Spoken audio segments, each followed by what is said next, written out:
Hey guys, Lex with that gacho crazy. Like, seriously. Like, CIA crazy. January 6, 2010, the day of Epiphany. 10 years into the millennium. Blah, blah, blah. Their naming conventions.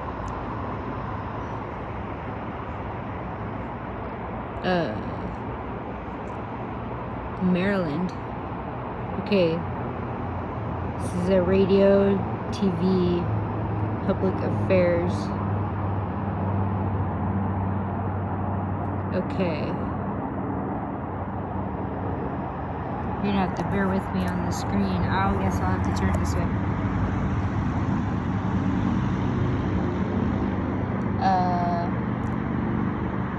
January 20th, 1985. DC, PBS. Program firing line. I don't know how long I'm going to be able to do this for before I get interrupted, but I'm going to try. Liberation theology.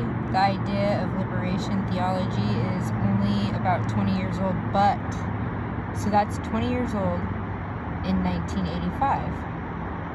Okay? If I'm born in 82, so that's, anyways. Okay, only about 20 years old, but is the hottest issue within the community of the Catholic Church. Pope John Paul has spoken out against it, but recently the Vatican suggested that a new papal statement is on the way, which statement it is predicted will be conciliatory toward the theological liberationists, some of whom go so far as to attempt to integrate Karl Marx in their thinking in the role of prophet and exegete. I don't even know how to say that. You guys can all laugh at me later, but this is good. This is good information, guys. Okay, this is such good information.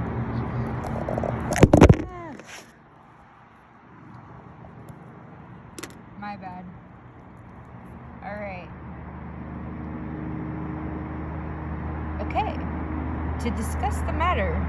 Now, I realize this was classified. Alright. We have our guest, two prominent American theologians and churchmen, Reverend George William Butler, Church of Our Lady Victory in New York. Now, come on. Only God could do that. Church of Our Lady of Victory. Serving the Wall Street Financial District, Father Rutler holds 6 degrees in various fields. He is a graduate of Dartmouth and Johns Hopkins. He has studied in Paris and Oxford and holds the Pontifical Doctorate in Sacred Theology from Rome. He is a contributing editor to the New Oxford Review and author of several books. The Reverend William D. Smith, a professor of moral theology, is Dean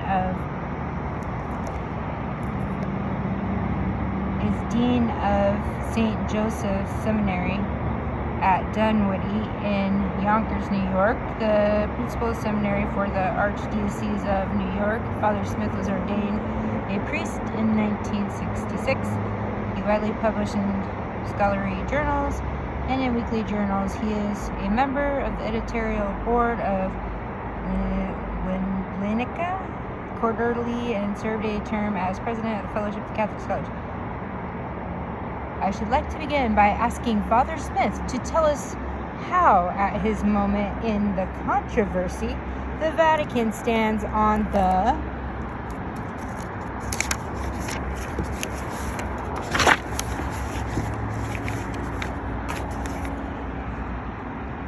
subject while leaving it until later to explore the issues themselves. What's about to happen, or supposed to be about to happen? Is that a question? what's about to happen, or supposed to be about to happen. Dang. To be or not to be? That is the question. Immediately, it's not entirely clear, but back in autumn at Labor Day, the Congregation for the Doctrine of Faith put out a formal statement of which Cardinal Ratzinger is the prefect. And buried in the statement were indications that there had been further clarifications in the future. But the Ratzinger document is so weird. I feel like God's trying to totally decrypt this. Ratzinger. Who's the rat? I say the muskrat. Elon Muskrat. Which is a formal teaching statement outlined clear incapabilities with the Catholic faith in the somewhat umbrella term that goes by liberation theology. It did not name names or individual authors, but it mentioned enough elements to put two and two together. It's been coming for a while, and yet there's probably more to come. It was after that, was it not, that the Vatican called him Father... I saw Buffy the Vampire Slayer from Brazil. That's funny.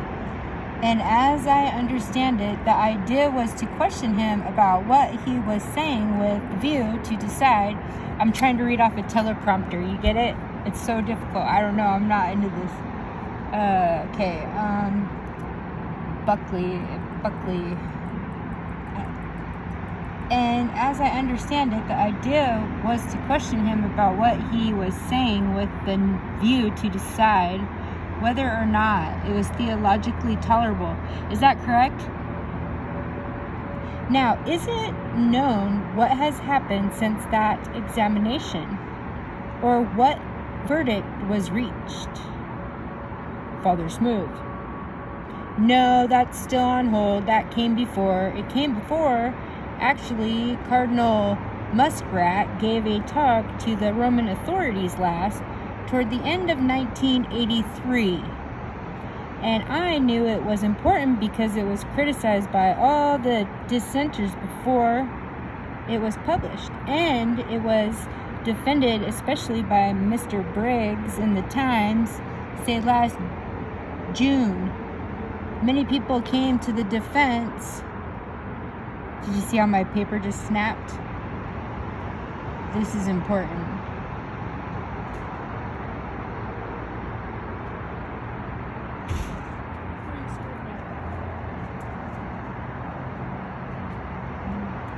Many people came to the defense of Gutierrez before we even had charge about it, or against Gutierrez. Sorry, I'm bad at with reading. It's just, ever since I hit my head, it's just difficult. So you're just gonna have to deal. Buckley, the Peruvian. God wants us to know something about this. Then, during most of the summer, the business with Leonardo, Buffy the Vampire Slayer, Friar Tuck, as he's called. I think it invokes Robin Hood and his merry band or something, and he went to Rome. There was a formal exchange. He was escorted by a couple of cardinals, too, wasn't he?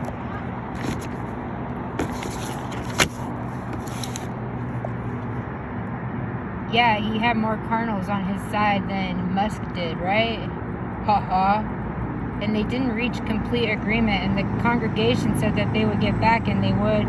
But he, Gutierrez, Buffy, these vampires, these are probably the leading lights of the Latin American version of liberation theology. And Bingo was his name, O-B-I-N-G-O. Buckley. Whoa, so we have a situation in which the Catholic community and the wider audience that is obviously interested in the formulation of Catholic policy, whether it's on abortion or on liberation theology, it is sort of waiting to see what this clarification from the Vatican is going to say to us. I'd like to now ask you, Father Rutler, how is it that the movement continues to grow, notwithstanding the cold water that's been thrown on it by the Pope? Explicitly, this Labor Day statement, and beginning with his warning in the Puebla Conference of Bishops in 79. There's that thing, Labor Day statement. There's something so big about Labor Day. It's like birthing the baby. It's the Labor Day. It's like the labor pains. There's like rituals. There's like all kinds of things. Anyways. Okay, well, there was a conference in 79. There was one in 68 in Medellin. And unintelligible tackled the same question. Well, to call it a movement, first of all, is to attribute it to a certain dignity of growth which may exist, but it's very hard to measure. First of all, it's a theory. Ideas have to have effects, and they are having effects in Latin America in particular, but the theory is based on an attempt to create a movement. So it succeeds in large measures. This is from Marx's point of view to the degree to which it actually does become a movement. The evidences are that in many places it is taken seriously. Part of the very structure of liberation theology is that it establishes base communities of indoctrination, catechical centers, and this is a complaint of the sacred congregation that the people who come to these base communities in good faith do not have the critical faculties to understand what is erroneous and what they are being taught. Wow, that's a mouthful.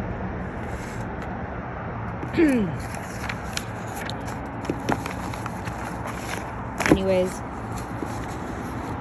I'm kind of in hot water because I'm doing this, but I don't care that that's how important this is.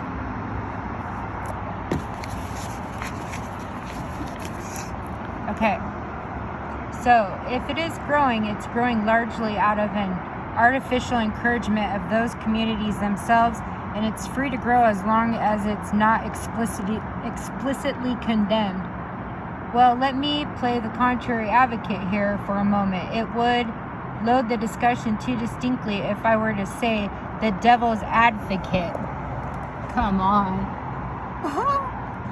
Oh, now I'm freaking tripping because, not tripping, but I'm like in a vortex, I feel like. Okay? I feel like I'm in a vortex. When I feel like I'm in a vortex, it's kind of like everything just speeds up and all this stuff starts going, and you can see flashes of all these things, and so it's cool, but it's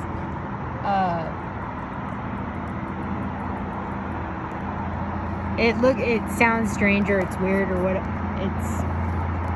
It is what it is. I get kind of speechless for a minute, and then I'm like, oh yeah, just breathe.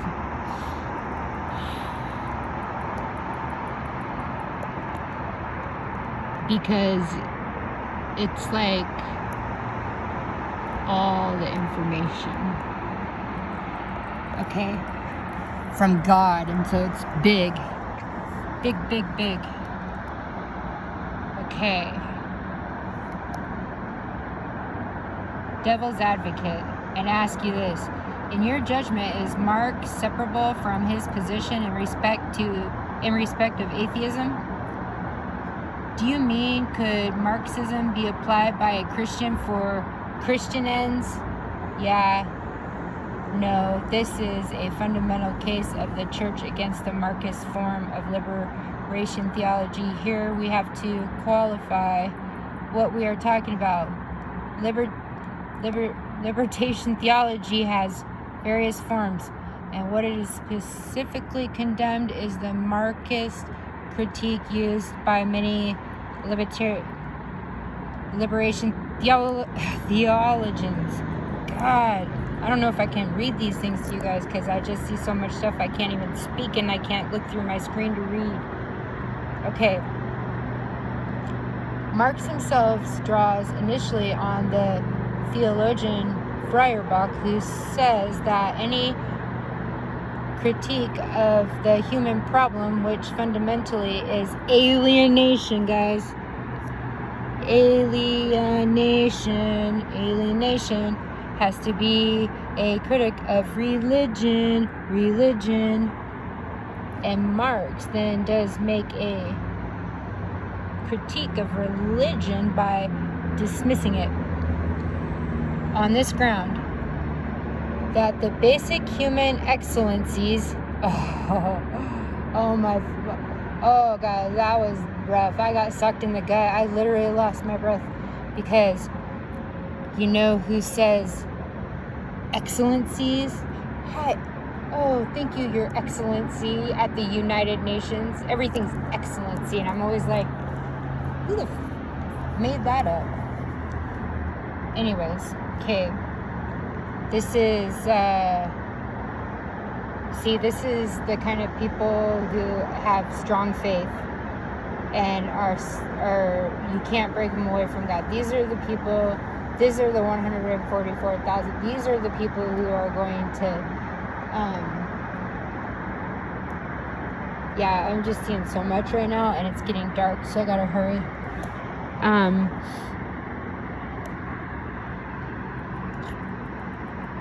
That basic human excellencies are, over the course of human experience, projected onto an external spirit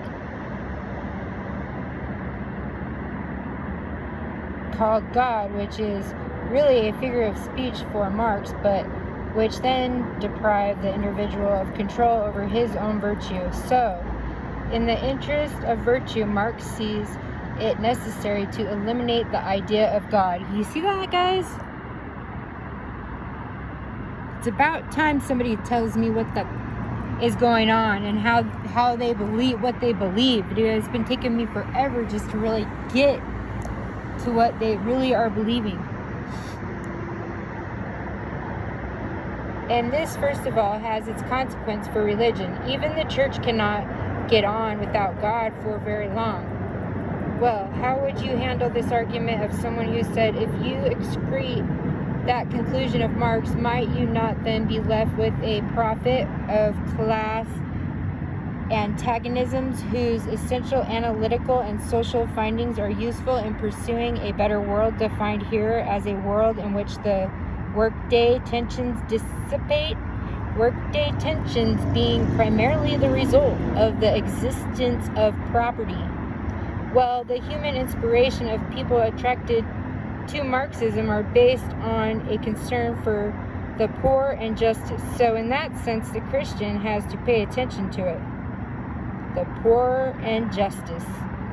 Where Marxism fails is in the fact that it is wrong.